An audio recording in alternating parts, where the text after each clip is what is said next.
Hello, happy Friday. I'm going to add the link to today's recipe in the comments, or in the chat.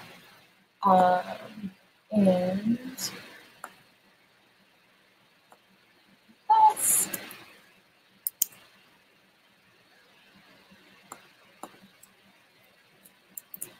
All right. Hello, happy Friday. Happy November already. My name is Ashley. I write about food and recipes over at Big Flavors from the Tiny Kitchen. It's bigflavorstinykitchen.com. You can find me on social media at Big Flavors or on Twitter is at Big Flavors Blog. I typically come on every Friday at 11 a.m. Eastern to show you how to make a recipe. I didn't do it last week because I had an event here in Osmond, New York. And it was a lot of fun, and my kitchen was a disaster Friday, so I postponed this one, but I'll give you a sneak peek. I just made one so that it would be cooked and ready to slice after I put one together, but this is what we're making today. It's a baby spinach and cheddar quiche. So this is one of my family's favorite recipes. My husband could eat quiche all the time. He loves it. And this is a really simple one. It doesn't have a ton of ingredients. I'm going to go ahead and preheat my oven to 350. Don't mind this tripod. I'm going to do this baby spinach on the stovetop. So the first thing I'm going to do, though, is I'm going to mince about a tablespoon of shallot. This is the other half of the one that I used for this first quiche. I'm using a store-bought pie crust. You can make your own. I have a couple of good recipes for pie crusts on my website. I like doing this store-bought one. If I'm doing this on a busy weeknight, it's just faster and it's saves time. And you can change up the ingredients in the quiche. So if you have different things on hand, you can. If you have different ingredients on hand, you can kind of mix and match what's in your quiche. And if you have a frozen pie crust in the freezer, then you don't really need to go out for stuff, as long as you have eggs and milk. And I like a good amount of cheese, but that's totally optional. You could do bell peppers or whatever you like. So I'm going to I have this up. There we go. I have my skillet over there. I'm going to put it on like medium-high. Between medium and medium-high. I'm just going to let that heat up, and then I'll add a little olive oil and some shallots and onions. You could use, shallots and garlic. You could use onions. If you like a little bit of heat, you can add some red pepper flakes.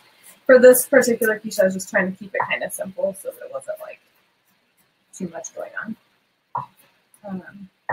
By the way, if you're new here, feel free to ask questions in the chat. It can be about this recipe, other recipes, things in the Hudson Valley. I know Hudson Valley Restaurant Week is starting in next weekend. And I think it's starting this weekend, actually. But there's a lot of local restaurants are participating, and you can get a 3-course price fix meal. That's a good way to try out new restaurants, maybe ones that you wouldn't have tried otherwise, or ones that are a little out of your price range, see if they're worth the hype. All right, so I've got some minced shallot, and I'm going to do 2 cloves of garlic. I'm going to mince those also. If you have other greens, you don't have to use baby spinach. You could use arugula. I've used a spring mix in stuff with eggs or pasta before, and it's really nice too.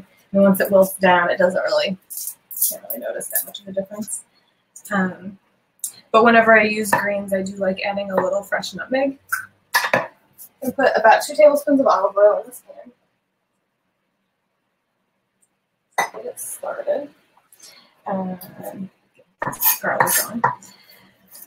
For this, I like to do the spinach first and let it kind of sit off to the side to cool a little bit while I mix the eggs and milk and cheese.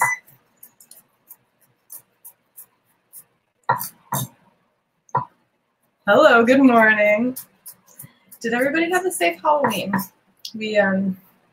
My family went as different Pokemon. My son was Pikachu. He's got Pikachu pajamas that he wanted to wear, which was nice. We didn't have to buy a Halloween costume for him, but he wanted me and my husband to be other Pokemon. And we decided instead, I thought it'd be fun to be Team Rocket. We're nerds. It was a lot of fun. All right, I'm gonna add all this into the skillet. And just cook it until it softens up a little bit.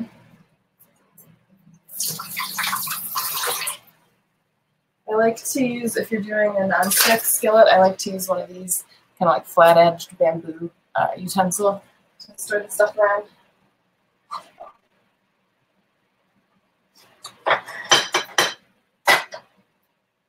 All right, so while that's going, I've got 4 ounces of baby spinach. You can put in a little more if you like. The bag, like a regular size bag, is usually about 6 ounces, so you could use the whole bag if you'd like.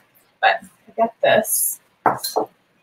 I'm going to add that as soon as the shallots and garlic start to soften, and then a little bit of fresh nutmeg. So this is what a whole nutmeg looks like if you haven't seen it. You could use pre-ground, but if you get this whole nutmeg, I got a pack of like 3 of them. I'm down to 1 and this little nub, and I've had them for years. Like, you just use a microplane grater. Did I clean my microplane? Yeah, here it is. And you just like rub it back and forth on there. It gets a little tricky when it gets small, but it really adds a lot to the flavor of greens, so I like it quite a bit. You can see these are starting to get a little translucent, very fragrant. So I'm going to add the spinach, and it'll wilt down quite a bit. It might look like too much for the container, but it'll wilt down. And I'm going to add some salt and pepper.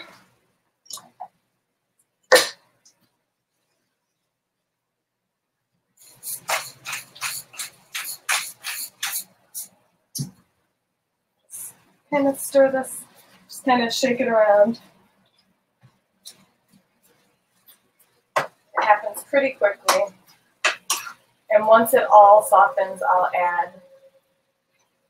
I'll take it out and put it into a bowl to let it cool off a bit. So, I won an air fryer. Hi, Ellen. I won an air fryer on an Instagram giveaway with sunset grown tomatoes. I haven't used it yet. It just came in the mail, and I'm really excited to give it a try. So if anybody has any favorite air fryer recipes, I would love to hear. I'm really excited to try that. I'm going to actually, before I crack these eggs, I'm using a deep dish store-bought pie crust. You can make your own. The deep dish ones come in 2 packs usually. I like the deep dish gives the quiche enough room to puff up. And then I always set it on a quarter sheet pan, just in case anything goes over the top and drips. It's nice to keep it from making a mess in your oven.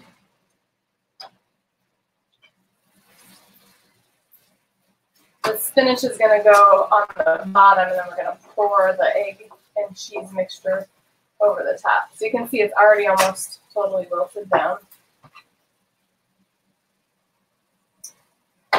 There. So 5 large eggs. Oh, actually, let me put in a link quickly for my newsletter also in the chat. If you want to sign up for my newsletter, I send it out about twice a month. I'm actually due to send one out, probably write it today or tomorrow. I do it about, twice a month, and it kind of varies. Sometimes it'll be like, 5 things to do with baby spinach, or our favorite fall recipes, or sometimes people will ask questions. They're looking for like quick and easy dinners, so I'll give, some of my favorites of those. Sometimes I'll post about local events that I'm doing, like the cheese board event I did last week. I'm also, if you live in Montrose and you have elementary age kids, I'm going to be teaching some cooking classes there in the winter and then over the summer. So it's still a little ways off. It's a new library to me, but I'm very excited. Give this one more stir and then take it off the heat and put it into a bowl to let it kind of cool down a little bit. Oh, I forgot the nutmeg. I'll grate it onto here. All that talking about fresh nutmeg, and then I forgot. So, don't think we need this camera anymore. All right.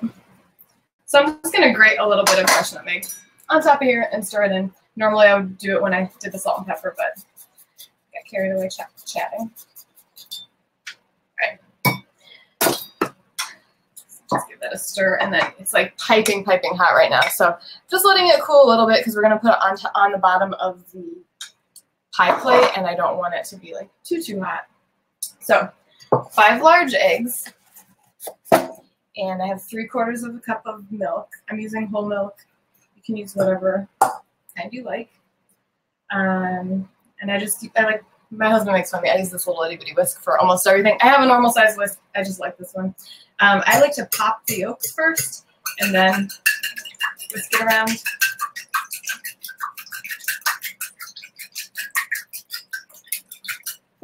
And then into this, I'm going to add a cup of grated cheddar. You can use the kind in a bag that's already grated if you like. I've got a block here of extra sharp. This one's Cabot. I had gotten a giant pack of it from the Wholesale Club. So you can just use a box grater. You could use the food processor with the, just making sure my oven was on. You can use a food processor with one of those grater plate attachments. I'm going for, let's see, I'll show you the size of the grating I'm doing. The size plate, the grater that I have has a couple different sizes. It's kind of like a medium. If you go super fine, I feel like it just kind of disappears, and I kind of like having the bigger pieces of cheese. And you'll see when I take out the one that I baked that finished in the oven a couple minutes ago. So, got a cup of cheddar. And again, you can use other kinds of cheese if you would like, whatever you have. I like spinach and cheddar together. Just going to add all this into here.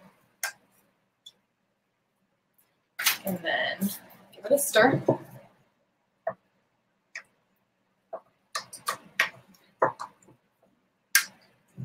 And it's all right if the cheese clumps together, especially when you grate it fresh. It's a little stickier because it doesn't have anti-caking agents in it. So we've got this pie crust. The spinach mixture is still warm, but that's all right. I'm going to use a fork to just kind of spread it around the bottom. Get as much of an even layer as you can.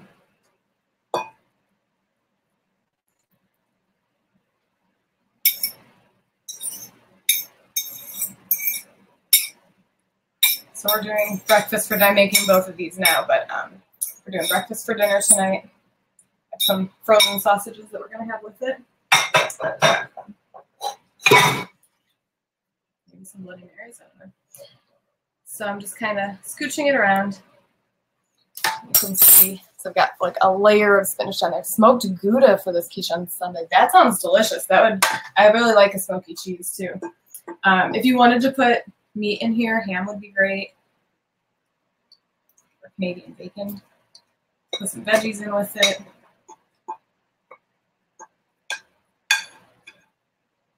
So this is what it looks like before it goes in. Let me see. I'm going to turn this other camera back on. I'll show you. So this is what it looks like before it goes into the oven. And I'm going to bake it. I have my oven at 350. Put this in. And again, that pan is just to catch any possible spills. And then I like to bake it for about 45 to 50 minutes, depends on your oven. I set it for 45. Let me put this one over here. So this is the one I baked a little bit ago. Still hot, and I want to cut it for you. So there we go. And I kind of like how you've got like the cheesy portions and the spinach kind of bubbles up to the top. Does the crust need some cooking first, or did I miss that? This is a store-bought one. I do not pre-bake it. Same with if you're doing a crust from scratch, you shouldn't need to pre-bake it. If you have, make sure it's deep dish, because that'll, since it's in the oven for so long, I think that helps. Cut a piece of this. And it sets up really nicely. It's a good amount of cheese to kind of make it to set really nicely.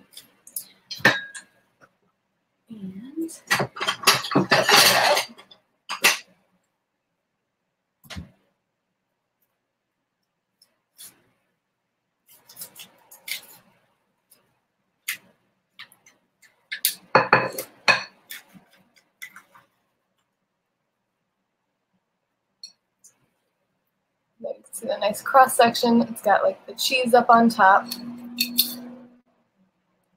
Really, really nice. It sets pretty great. And I might end up eating this first today. Really fluffy eggs.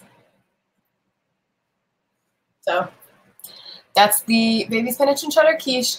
What you're looking for in the oven is to make sure when you take it out that it's not super jiggly. It can be a little bit jiggly, but for the most part, when you shake the pan, it should just kind of like barely move. And then you'll know the eggs are set. So, thank you. I hope you enjoy. Have a great weekend. Happy November. Let me know if there's anything that you're looking for as far as how Thanksgiving, which is coming up. I might round up some of my favorites for Thanksgiving on my website or in the newsletter. I have a mulled spice applesauce that I made in the Instant Pot. You could also make it on the stovetop. It was really good. I'll try to get that posted soon. And I have a nice honey nut squash recipe. It's like those little, they're only like this big, little baby looking, they look like butternut squash. They're sweeter and you can eat the skin. And I did a really good easy side with that with some burrata and pumpkin seeds and pomegranate. It was really nice. So I will get that up soon, and I hope you all have a great weekend. Thank you for joining me, and I will see you on, let's see, Friday, November 8th. Have a great weekend.